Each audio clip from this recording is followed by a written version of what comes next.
Chapter 6. The Prisoner of Zenda. It was nearly time for us to make a move against Duke Michael. I was with Marshal Strockens, who I had to trust to keep the future of Britannia safe. You must promise that you will protect Princess Flavia from the Duke, I told him. As you know, his mother was a royal, and he can only legally become king if he marries the princess. I promise, Marshal Strockens said, bowing. Now, I write down what I have just said, but my finger still hurts. Yes, sir, he said, watching me write. The writing is a little different from your usual. I hope people know it's a real order from the king. I trust you, I told him, and he smiled. The princess will be safe with me, he said.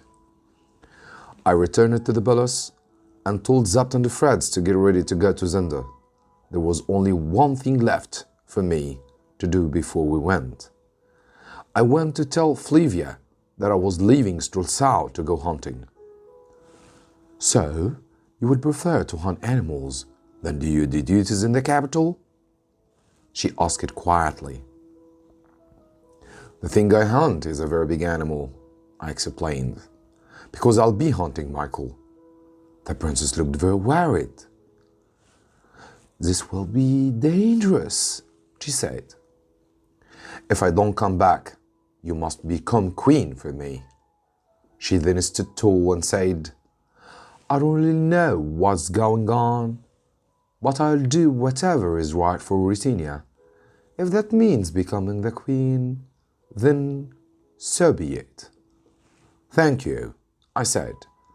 Let us hope that it's not necessary. I knew, however, that this was more than possible. About 8 kilometers from Zenda, on the opposite side of the town to where the castle stands, there is a leafy wood on a low hill. On top of the hill is a large modern country house called Tarlenheim, which belongs to a relative of Fred's.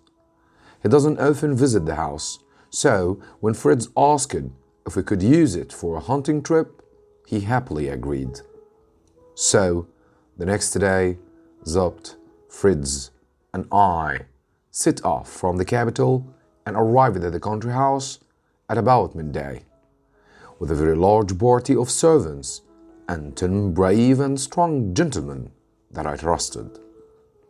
We had told these men that Michael had tried to kill me, and that a good friend of the king was held prisoner in the castle.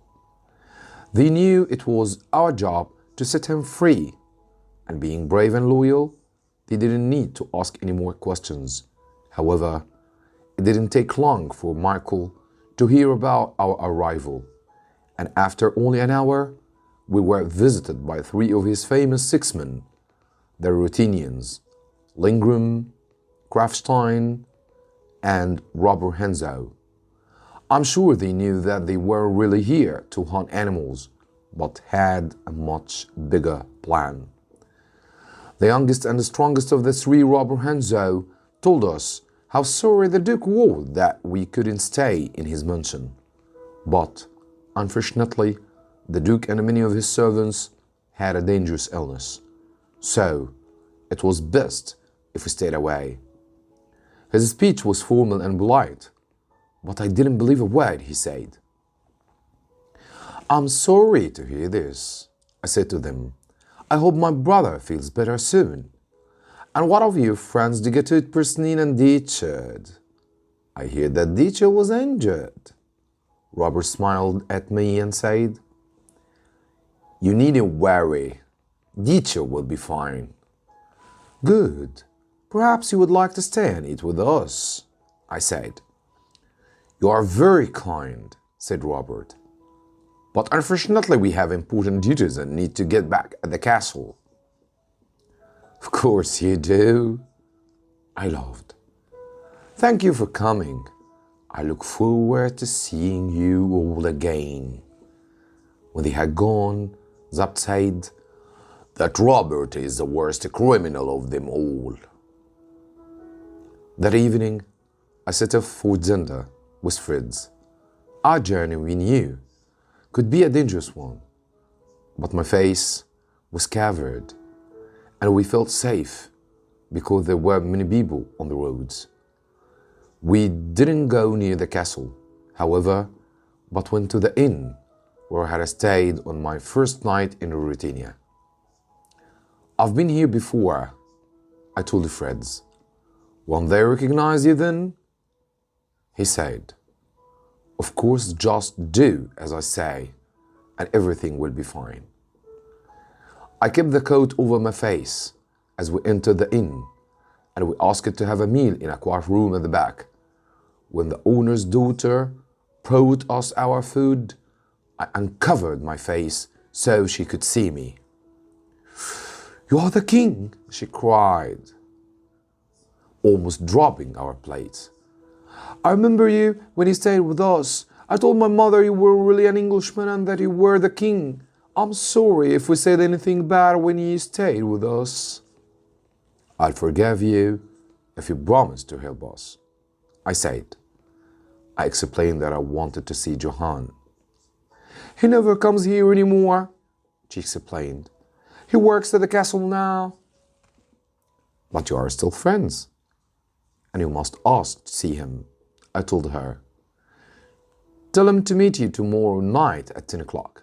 Then bring him to our house and tell no one that you have seen the king. Do you understand? You won't hurt him, will you, sir? Not if he does as we ask, I promised. She agreed happily, and after our meal, we returned to Tallinheim late that night. As we got off our horses, Zapt ran out of the house and cried, So you are safe? We are fine. Why should we be? It seemed that it's dangerous to ride in this area unless you are in a large group.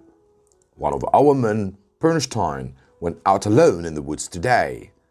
He saw 3 men in the trees and one shot him. He is upstairs in bed with a bullet in his arm. The next bullet could be for you. We thought that we would be safe in the country house, but I was wrong. The next day, I was resting in the living room when Robert visited the house alone. I have a message for you, Rosendal, he said. If you don't know how to address the king, my brother must fight another messenger. I replied coldly. Why do you continue to pretend? He laughed. We all know who you are. But you can't say that in public, can you? Because then people would know you have kidnapped the real king.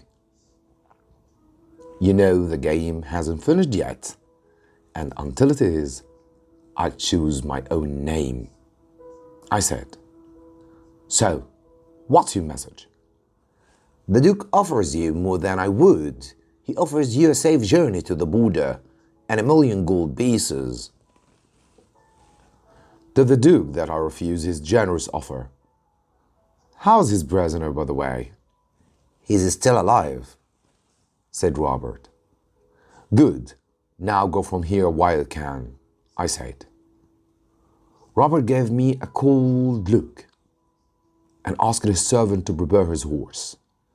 I followed him out of the house, and just as he was about to climb on his horse, he stopped and said, Let's shake hands. He stepped nearer to me and suddenly stabbed me in the shoulder with his knife. I cried out, but Robert brought up fast before I could do anything. Although my shoulder hurt, I was lucky. It wasn't a bad injury, though I was angry at letting myself fall for such a trick. I was put to bed and told to sleep, which I did for several hours. When I woke up, it was dark, and I found Fritz beside me. The doctor says your arm will soon be better, he said.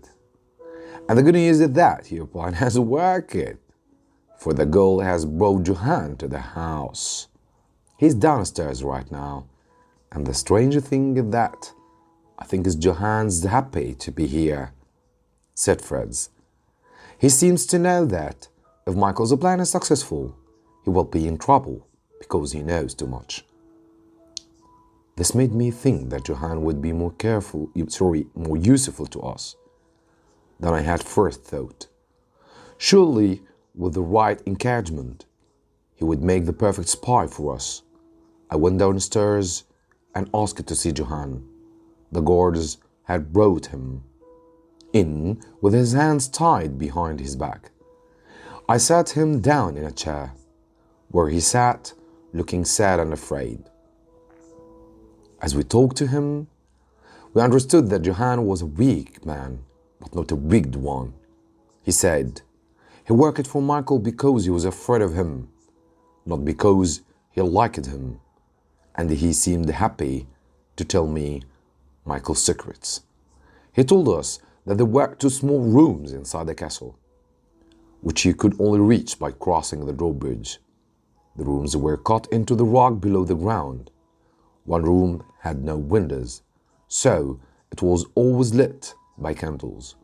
Behind it was a second room with a small window, where the king was kept in chains. From the window, a large stone Bible led down to the castle moat. The first room was always guarded by 3 of the 6 men. They were told that if some people attacked the first room and it was in the danger of being taken, Dietrich should go into the other room and kill the king. The body would then be put down the pipe, and the weight of his chains would keep the body underwater. Calling out to the other men, Dietrich would then escape down the same pipe and swim across the moat. The other 2 men would then follow him, and the Duke's horses would take them to safety. So, anyone searching the castle would find nothing, just an empty room. What if many men attack the castle? I asked. They have another plan, he explained. If the castle is attacked by a large group of soldiers, they would do the same thing. But one of the 6 men would take the king's place. So, when Michael arrived at the castle of Zenda, he could say that he was only keeping one of the 6 men as prisoner because he had been rude to Antoinette de Maupin. No one would believe that the king was ever there. It was a very clever plan, said Zapt angrily. It means that if we attack the castle quietly and secretly, or openly with a great army, the king will still be dead before we can save him. Rosendal, I think that this time next year, you will still be the king. My pulse quickened at the thought of remaining king forever. But without proving that Michael had killed the real king, the Duke would still be there, in his castle, waiting for his opportunity to take my place. I'd never be safe. Does the king know about Michael's plan? I asked Johan. Yes, and so does my brother Max. He helped to put up the pipe to the present window. It's not easy to sleep at the castle of Zenda because no one feels safe. Everyone in it is a criminal, except the king. Thank you, Johan, I said to him. You can go back to the castle now. If anyone asks you if there is a prisoner in the castle, you can say there is. But if anyone asks you who the prisoner is, don't answer. We can help you if you keep your promise, otherwise you will never be safe again. Johan bowed to me as he left. We hoped he could be trusted. So, what are we going to do now? Asked Zapt. I thought long and hard. There are 2 ways in which the king can come out of Zenda alive, I said. One is if we have a miracle, and the other is if one of the Duke's men betrays him. The end of chapter 6.